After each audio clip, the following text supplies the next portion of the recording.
Hey, it's Brian Harrison here from Remulate, and today we're comparing the Retroid Pocket 2 with the PowKiddy RGB10.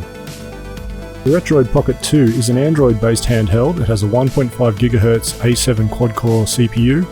It has 1 GB of DDR RAM and a 640x480 IPS screen.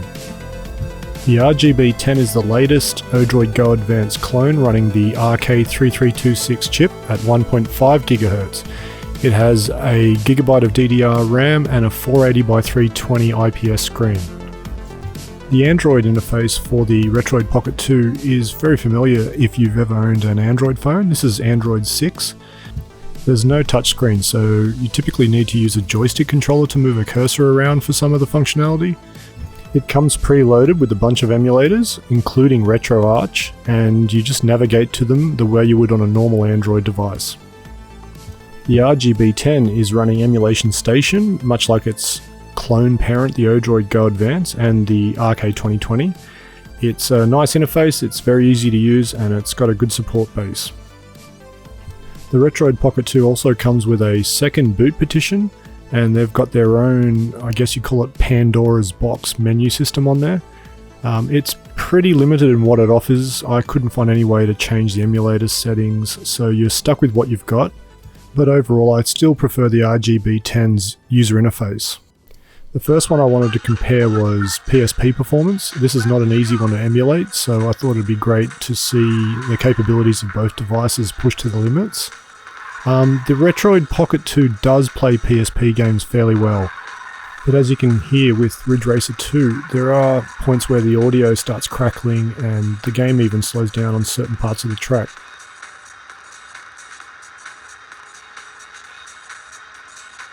I tweaked around with this for a bit, and this seemed to be the best performance I could get. It is running a higher res, but when I dropped the res down, I still had the same audio crackling and the same slowdown, so I figured this was the best representation I could get going. I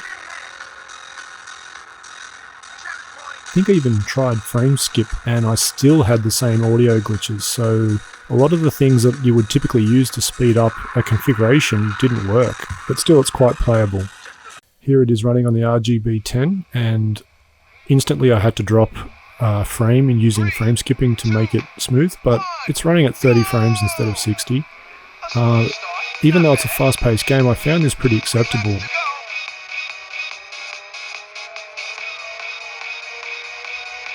But I found this a more enjoyable experience because I'm a big audio fan and I hate the sound of crackling audio. For me, it's a write-off. If a game can't do the audio clean, I don't care if it's running full frames, I will not play it.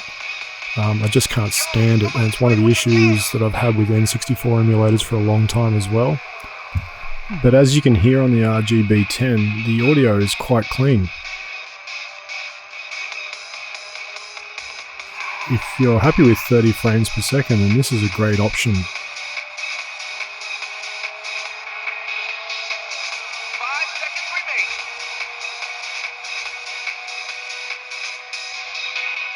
I mean, this section around here is one of the spots that cracks up and slows down on the Retroid Pocket 2.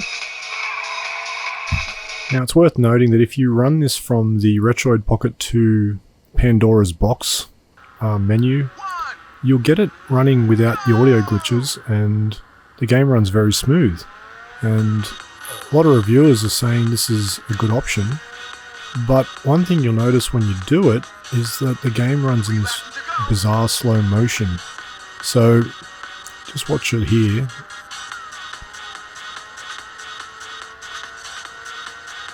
It's clean audio, it's smooth animation, but it's like half the speed the game should be running. Oh, it's actually glitching quite a bit here. So even this option for smooth play wasn't really that great for the Retroid Pocket 2. So let's take another look at it running on the RGB10. And yeah, you can see it's a lot smoother. Even at 30 frames per second, the audio is clean, so I found this a much more enjoyable experience to play. That's not to say that PSP is going to run better on the RGB10. In fact, it's probably the opposite. Most of the PSP games I tested we're running at a worse frame rate and glitching more on the PowKiddy RGB10. But neither device, I think, is that capable as a PSP emulator. And here's another PSP title. This is Grand Theft Auto Liberty City Stories, and it doesn't really run that well on either device, but you can definitely see the improved performance on the Retroid Pocket 2 compared to the RGB10. Here you can see it on the Retroid running at around 15 frames per second. It's not playable, the audio's quite glitchy, and it's really just a test to see it running at all. But yeah, if you wanted to emulate PSP, there's much better options, like even buying a PSP secondhand. So here it is running on the RGB10, and it's even worse, running around 9 frames per second, dropping to sort of even as low as 4 or 5 in some of the heavier sections. The audio struggles even more in this game than it does on the Retroid Pocket 2, which is sort of the opposite of what Ridge Racer 2 was doing. And I think the lesson to take away from this is that the performance is not consistently better on one or the other. I think it's just a matter of try the games you like and see if they're even acceptable, but I would not recommend this for PSP emulation. And now something we've heard a lot about with these devices is its Dreamcast compatibility. And here's Marvel vs. Capcom running on the Retroid Pocket 2, and as you can see, it's running beautifully. Sounds great, everything's running really well. Even in the high load sections, when it does some big power up animations and the whole screen has lots of 2D overlays, it still runs full frames, as you can see right here. So the Retroid Pocket 2 seems to be doing pretty well with Dreamcast. Now on the RGB10, it's playing okay, but it's not as good. I can hear little audio glitches coming in here and there, and you definitely notice it on some of those big screen overlays, like that, where the system struggles. So it's a pretty clear win for the Retroid Pocket 2 on this example of Dreamcast. It just plays so much better. I have tried playing with the emulator settings on this one, and I didn't get it much better, so this is as good as I could do. Back to the Retroid Pocket 2. Yep, quite obvious.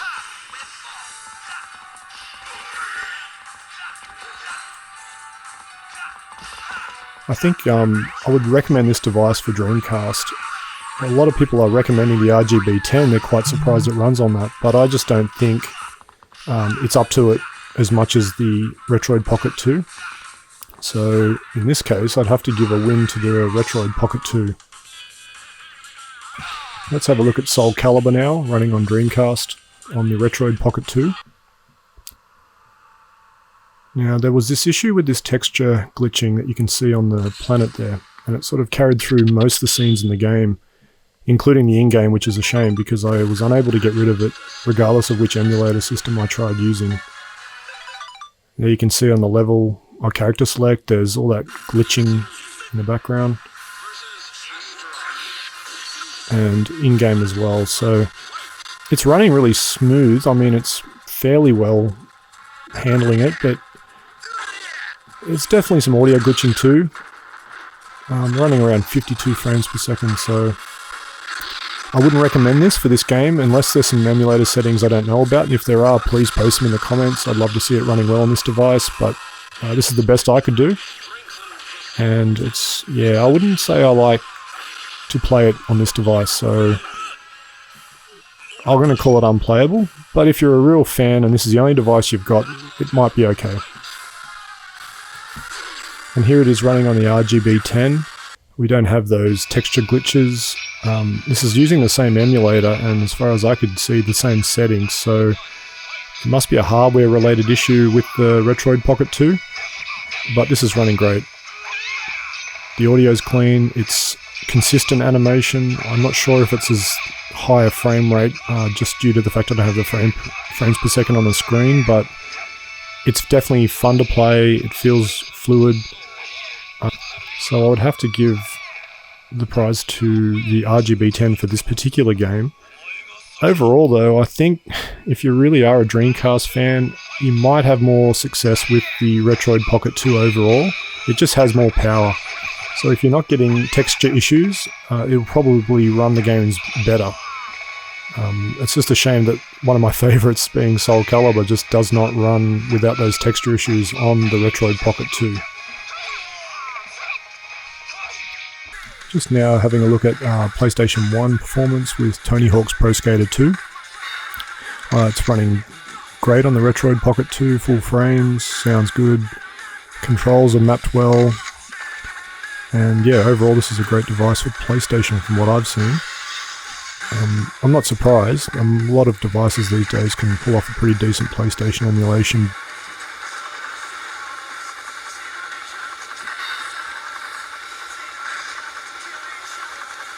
It's running really well, and here it is running on the RGB10. Same story, very clean audio, clean animation. Yeah, so this is an easy win for PlayStation fans. I would say either device will serve you well, and I would have to give this one a tie. So now some Nintendo 64. This is Super Mario 64, one of the easier ones to emulate.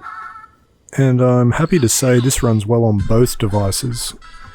It seemed to run more out of the box on the Retroid Pocket. I did have to tweak the settings on the RGB10, but after I got that going, it's pretty much on par. I'd have to say slightly better on the Retroid Pocket. It just has better lighting, it's a higher resolution, and a couple of little points where you'll see glitches on the RGB10 in the audio. Very rarely, but it can happen.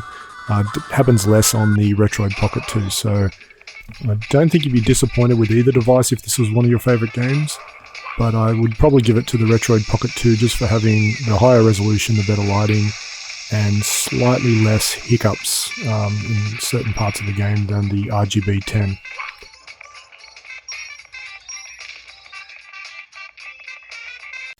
So with GoldenEye, it wasn't such a clear comparison. The Retroid Pocket 2 played this okay, quite well considering how difficult this is a game to emulate. Some really high-end systems have struggled with this game, so it was impressive to see it running at all. The frame rate was fairly stable. Some of the bigger areas it gets a bit choppy. As you can see with some of the rotating there, it's a little bit glitchy. And here it is on the RGB10. It's pretty poor. It's difficult to play because of the frame rate being so low. The controls were mapped really weird. When you use the stick up, it actually walks forward and tilts forward. The D-pad does tilting as well, so it's pretty much unplayable without even trying to reconfigure the controls. But there wasn't much motive to do that based on the frame rates we were seeing, so I just left it and walked away from it. Back to the Retroid Pocket 2, and yeah, it's a lot better. So it's a clear win for the Retroid Pocket 2 on GoldenEye, Nintendo 64. And I think in general that's the story with these two devices. You'll find Nintendo 64 is far superior on the Retroid Pocket 2. So if that's the platform you're chasing, Nintendo 64, then I would highly recommend the Retroid Pocket 2 over the RGB10. Okay, so this is where things get a bit interesting. We're going to look at the MAME arcade performance comparison now between the two devices. And this is Mortal Kombat 2 running on the Retroid Pocket 2. Now, I was very careful to make sure we were running the same emulator on the same platform. So we've got RetroArch running MAME 2003 with the same settings. And it's running okay. Chomp. But not perfect. Like, the frames per second is around 45, 55. The audio has glitch points. You can hear sort of static. I'll leave it playing so you can have a listen. It's also running a bit slower. You can see it slowing down. And there's a crackle throughout. And now on the RGB10.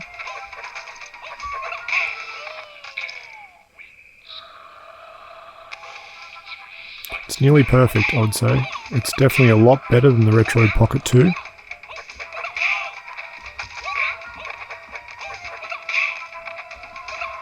There's none of that audio static, there's no slowdown in the gameplay speed. It just does it so much easier. I'm not quite sure why, but it's definitely a noticeable difference.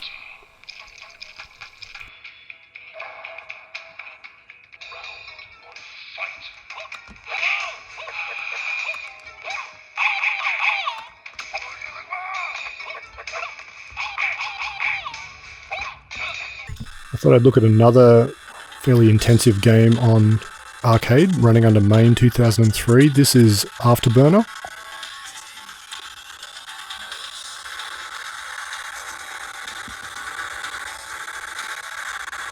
You can hear a lot of static in that audio.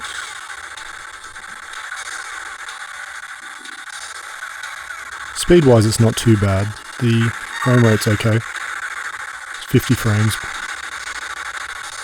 But it does have sections where it bogs down.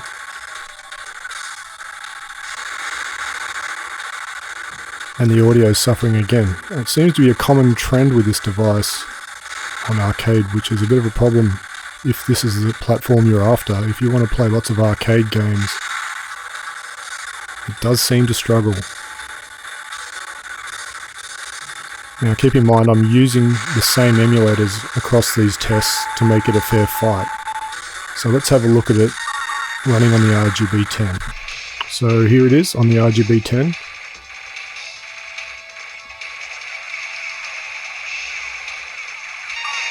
It's far superior. There's no audio glitches, the frame rate's full speed. It just plays like the real arcade, which is surprising. So for MAME and arcade, I'm just going to have to give it to the RGB10. It runs it all so well, and it's the perfect arcade sort of pocket emulator if you want to take something on the go. You don't require like the dual analog sticks for arcade. It's a light device, so I think this is a clear win for the RGB10 if this is the platform you're most focused on. Now, something else you won't get on the RGB10 is Android compatibility, so I thought I'd try just a game off the Play Store. It's a game called Stickman Surfer, which I chose because it had simple controls that should work with the mappings, and the performance should be able to handle it because it's a fairly basic 2D game. And it's running well, so I'm not sure that was something I really wanted in a handheld portable device. I've already got mobile phones that will do this a lot better, but it's no doubt an interesting feature of having an Android and being able to install new emulators or streaming services like Steam Link. It's definitely a feature a lot of people will be pretty excited about. I'm not. I just don't see the point in, say, things like Steam Link sitting on your couch while your computer streams it. That just doesn't make a lot of sense to me. There'd be better devices. Even your mobile phone with a third-party controller would probably do that a lot better than this. But there are some apps that would help in the emulation space. There's a Game Boy linking app that allows you to, say for instance, play Pokemon against another player over Wi-Fi, which is pretty cool. But overall, Android is not a big draw card for me, apart from the fact it runs N64 better than other base platforms. So, verdict time. This is a real tough one. I originally thought it was a no-brainer. I was going to give it to the Retroid Pocket 2. It really is a emulation nerd's dream, if I can put it that way. You've got this powerful device with many different things you can do with it. It's almost like its own little personal computer in your hand. You can switch to mouse mode and run touchscreen apps off the Play Store. You can fire up all these different emulators and install your own emulators, and it runs just about everything. You can do streaming, but I'm torn because I think about when I'm reviewing these systems what I would recommend to a friend, and especially a friend who's not an avid emulation fan, but just someone who wants to play arcade games or console games that they used to play as a kid. And I don't think I would feel right putting a Retroid Pocket 2 in their hand. I'd have to spend at least an hour schooling them on how to use all the mouse on, mouse off, navigating to the settings pages for every emulator. And my daughter, who's a 3-year-old gamer, prefers this device hands down. She always asks for it, the one with the white buttons, Daddy. And she has played the Retroid Pocket 2 and wasn't really feeling it. So I guess this one's up to you. If you're asking me for a recommendation, I would recommend the Retroid Pocket 2 if you are a tinkerer and you love to, I guess, tweak with things and install your own apps and get some really high-end performance out of some systems. But if you want to just play arcade games with a few PlayStation games, they'll play all the Super Nintendo and all the Game Boy Advance games on both systems fine. But if that's your priority, then I wouldn't recommend the Retroid Pocket 2. I couldn't live with a system that doesn't play games like Mortal Kombat 2 well. I can definitely live without a system that doesn't handle PSP that well. And funnily enough, my favourite game is Ridge Racer 2, and that's playable on the RGB10, so my winner choice would be the RGB10.